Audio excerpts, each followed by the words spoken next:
bab ini untuk menjelaskan tentang urgensinya 3 sikap ini, 3 perangai ini, dan juga dampak yang sangat positif dan memberikan keberkahan kepada orang yang memiliki atau berhias dengan 3 perangai tersebut.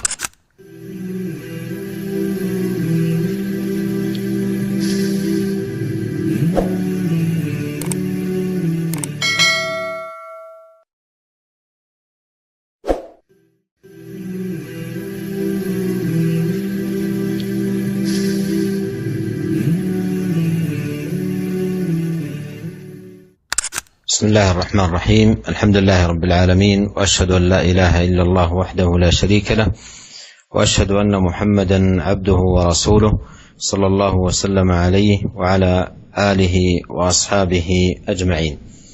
أما بعد، أيها الإخوة المستمعون الكرام، هذا باب جديد من أبواب رياض الصالحين، وهو باب الحلم والأناة والرفق. هذه 3 خصال عظيمة عقد النووي رحمه الله تعالى هذه الترجمة لبيانها وبيان عظيم أهميتها وآثارها المباركة على من كان متحليا بها. وأول هذه الخصال الحلم، والحليم هو الذي يملك نفسه عند الغضب فيتعامل مع المواقف والأحوال معاملة لطيفة ليس فيها اندفاع أو تهور أو طيش أو نحو ذلك. والأناة ضد العجلة، والتأني في الأمور هو عدم الاستعجال فيها، بأن ينظر الإنسان في العواقب ويتأمل في المآلات قبل أن يقدم. والرفق هو معاملة الناس بالحسنى واللين والبعد عن الشدة والغلظة والعنف. فهذه 3 خصال عقدت هذه الترجمة لبيانها. وبدأ رحمه الله تعالى أولا بقول الله سبحانه وتعالى: والكاظمين الغيظ والعافين عن الناس والله يحب المحسنين. وكظم الغيظ إخفاؤه وعدم إظهاره، والعفو عن الناس هو التجاوز عن إساءتهم، وهذا من الإحسان، والله يحب المحسنين، وهو من كمال خلق العبد، لأن كظم الغيظ والعفو عن الناس ملاقاة للمسيء بالإحسان، وهذا إنما يستطيعه أهل النفوس الكبار القادرة بإذن الله سبحانه وتعالى على التحمل وحسن التعامل. Bismillahirrahmanirrahim. Alhamdulillah, segala puji dan syukur kita panjatkan kehadirat Allah Subhanahu wa taala. Salawat dan salam semoga senantiasa tercurahkan kepada suri teladan kita, junjungan kita, imam kita Nabi Muhammad sallallahu alaihi wasallam, dan juga kepada keluarga beliau serta seluruh sahabat beliau tanpa terkecuali. Kita masuk dalam bab yang baru yang dibawakan oleh Al-Imam An-Nawawi rahimahullah dalam kitab beliau Riyadhus Shalihin, yaitu bab al-hilmu wal anatu war rifqu. Bab tentang sikap santun, kemudian sikap tenang, tidak tergesa-gesa, dan sikap lembut. Yang 3 sikap ini atau 3 perangai ini merupakan 3 perangai yang sangat agung, yang sangat penting untuk dimiliki oleh seorang muslim.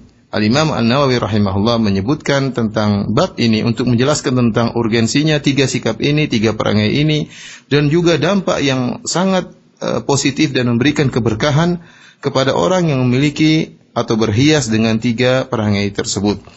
Perangai yang pertama atau akhlak yang pertama yaitu al-hilm. Al-hilm, seorang yang memiliki sifat al-hilm dikatakan al-halim, yaitu seorang yang dia mampu untuk menguasai dirinya tatkala sedang marah. Sehingga meskipun dia dalam keadaan emosi, dia bisa bersikap dengan kondisi di hadapan dia dengan sikap yang benar. Tidak terpengaruh dengan emosi dia sehingga tidak meledak-ledak, tetapi dia bisa menghadapi mawaqif, menghadapi kondisi yang di hadapan dia dengan cara yang baik, ya. Inilah yang disebut dengan al-halim. Adapun sifat yang kedua atau perangai yang kedua, al-anat, yaitu diddul ajalah, lawan daripada sikap tergesa-gesa. Ya, yaitu seorang memiliki sifat anat, yaitu sifat yang tenang dan dia tidak tergesa-gesa, tetapi sebelum dia bertindak dia melihat akibat-akibat yang kira-kira akan timbul dan dia melihat bagaimana ujung dari permasalahan yang akan dia hadapi. Dia melihat ke depan, melihat jauh ke depan sebelum dia melangkahkan kakinya untuk bertindak. Kemudian sikap yang ketiga adalah ar-rifqu. Perangai yang terpuji adalah ar-rifqu, yaitu sikap lemah lembut.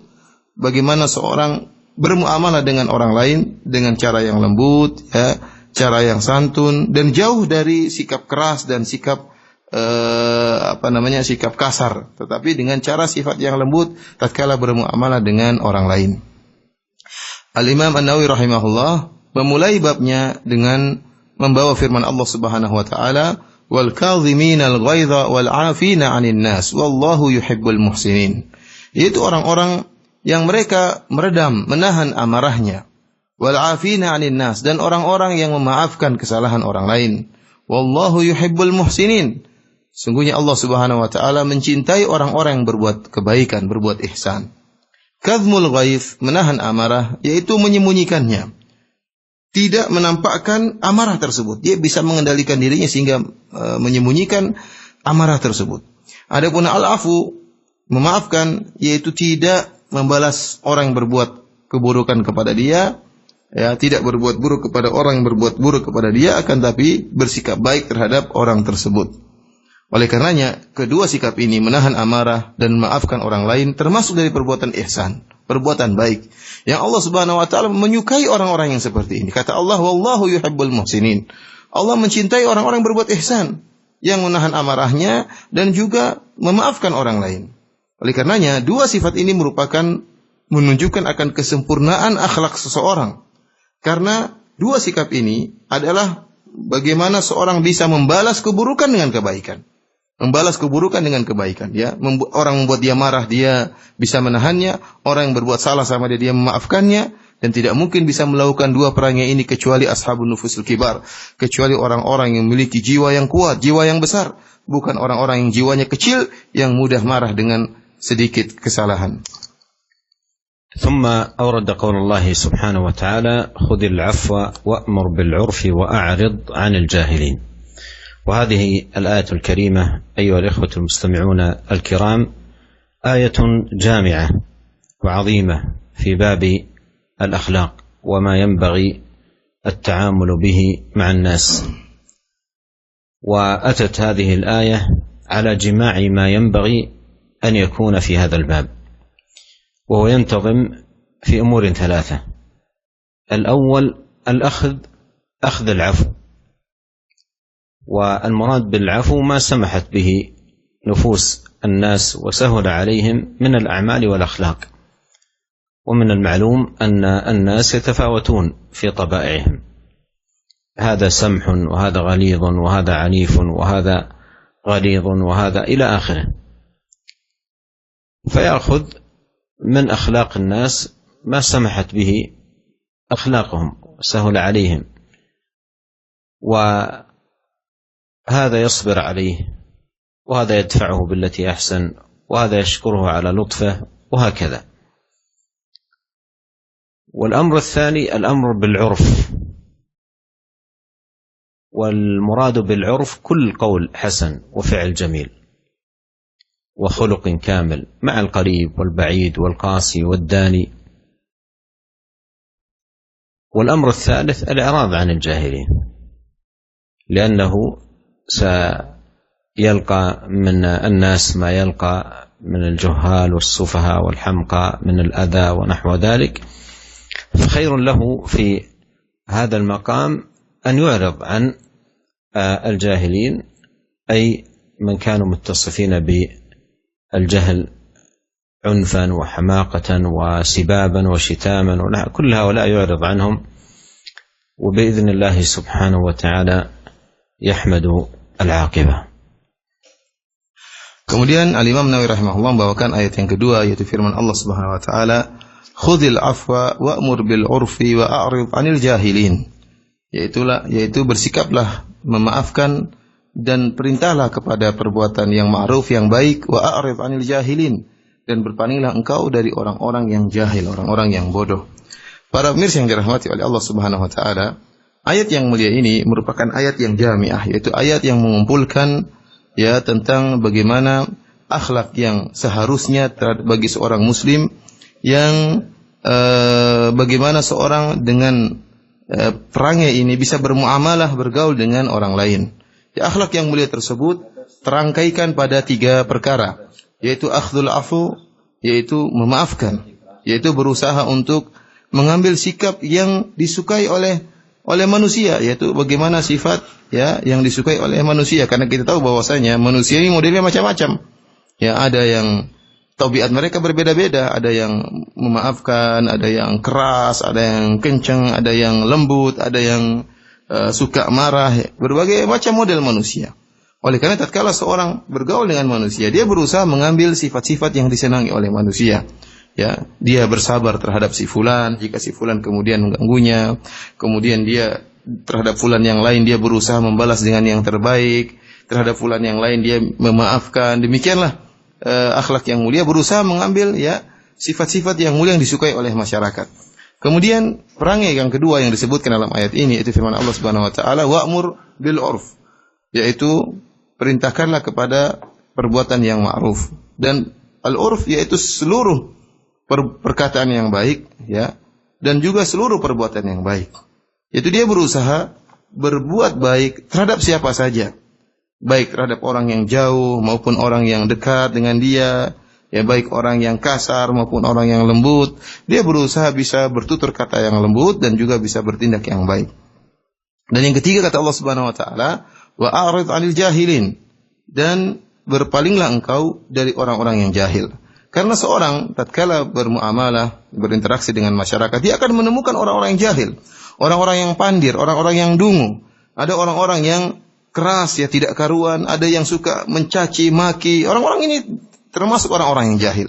Oleh karenanya tatkala dia berhadapan dengan orang-orang seperti ini, dia berusaha menjauh dan berpaling, tidak mempedulikan mereka. Dengan cara seperti ini maka dia akan mendapatkan kesudahan yang indah insyaallah. ثم أورد قول الله سبحانه وتعالى ولا تستوي الحسنة ولا السيئة ادفع بالتي هي أحسن فإذا الذي بينك وبينه عداوة كأنه ولي حميم وما يلقاها إلا الذين صبروا وما يلقاها إلا ذو حظ عظيم. وهذه الآية الكريمة فيها أهمية الرفق والأنات والحلم والتعامل مع الناس بالحسنى، بأن يدفع بالتي هي أحسن، وأن الدفع بالتي هي أحسن له ثمرات عظيمة وآثار مباركة. من ذلكم أن من بينك وبينه عداوة يتولى أو يصبح وليا حميما، أي صديقا محبا معاونا مناصرا بدل أن كان معاديا. ولكن هذا الخلق لا يؤتاه كل أحد، وما يلقاها إلا الذين صبروا وما يلقاها إلا ذو حظ عظيم. فعلى العبد أن يستعين بالله ويحرص على التحلي بهذه الصفات الكريمة الفاضلة والتخلي عن أضدادها من الصفات السيئة الرديئة. Kemudian ayat yang berikutnya yang dibawakan oleh Imam Nawawi, firman Allah Subhanahu wa taala, "Wala tastawil hasanatu wala sayyi'ah, idfa' billati hiya ahsan." Dan tidaklah sama antara kebaikan dan keburukan, maka balaslah dengan cara yang terbaik. Fa idzal ladzi bainaka wa bainahu adawatun ka'annahu waliyyun hamim. Tiba-tiba orang yang antara engkau dengan dia permusuhan akan berubah seakan-akan dia adalah seorang sahabat yang setia. Wa ma yulaqaha illa alladziina sabaru, dan tidaklah memiliki sifat demikian kecuali orang-orang yang sabar. Wa ma yulaqaha illa dzu hazzin 'azim, dan tidaklah memiliki sifat yang demikian kecuali orang-orang yang memiliki keberuntungan yang besar. Para pemirsa yang dirahmati oleh Allah Subhanahu wa taala, ayat yang mulia ini menjelaskan tentang urgensinya sifat lembut, tenang dan bersikap baik terhadap manusia terhadap masyarakat, bagaimana bermuamalah yang baik dengan cara yang husna, yang terbaik. Tatkala ada seorang memusuhi kita, maka kita berusaha untuk membalas dengan billatihi ahsan, dengan cara yang terbaik. Dan Allah Subhanahu wa taala menjelaskan, barang siapa yang membalas keburukan dengan kebaikan, maka akan membuahkan buah yang sangat indah, buah yang penuh keberkahan. Yaitu kata Allah Subhanahu wa taala, fa idzal ladzi bainaka wa bainahu adawatun ka'annahu waliyyun hamim. Tiba-tiba orang yang tadinya musuhi engkau, tiba-tiba bisa berubah menjadi sahabat setiamu. Yang tadinya musuh engkau, mencelamu, memakimu, bisa-bisa berubah setelah engkau berbuat baik kepada dia, maka dia akan dirubah menjadi seorang sahabat yang setia, yang menolong, yang mencintaimu. Akan tapi Allah Subhanahu wa taala menjelaskan bahwasanya tidak semua orang bisa memiliki sifat seperti ini, sifat yang sangat mulia ini. Ya, hanyalah orang-orang yang sabar yang bisa memiliki sifat seperti ini, dan hanyalah orang-orang yang kata Allah dzu hadzin azim, yaitu yang memiliki keberuntungan yang besar. ثم ختم رحمه الله تعالى هذه الآيات بقول الله سبحانه وتعالى ولمن صبر وغفر إن ذلك لمن عزم الأمور.